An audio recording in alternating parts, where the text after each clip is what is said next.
মানে কতটুকু আশ্বাস আজকে এসে তো দেখছেন, সমাধান কতটুকু করতে পারবেন? দেখেন, আপনাদের মিডিয়ার ভাইদের মাধ্যমে আমি একটা কথাই বলতে চাই যে মানবাধিকারের কাছে না সবাই সমান। এখানে জাতি ধর্ম বর্ণ বলে কোনো কিছুই নাই। আমরা শুধু একটা জিনিসই ফলো করি, সে মানুষ কিনা।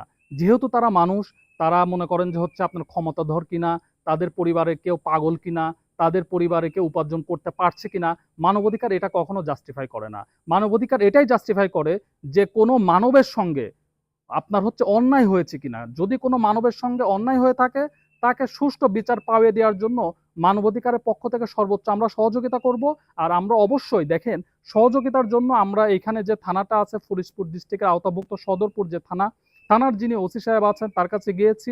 ওসি সাহেব কিন্তু একটা মামলা রুজু করেছেন, তিনি এখানে প্রশাসন পাঠিয়েছেন, তিনি ইনভেস্টিগেশন করেছেন, তিনি আমাদেরকে জানিয়েছেন ঘটনা যেহেতু আমরা সত্যতা পেয়েছি, আমরা খুব দ্রুত সময় যারা এই অন্যায়টা করেছে তাদের আইনের আওতায় নিয়ে আসবো। আর আমরা মানবাধিকারের পক্ষ থেকে সর্বক্ষণ তাদের ন্যায্য বিচার পাওয়া দেওয়ার জন্য আমরা তাদের পাশে আছি। ধন্যবাদ।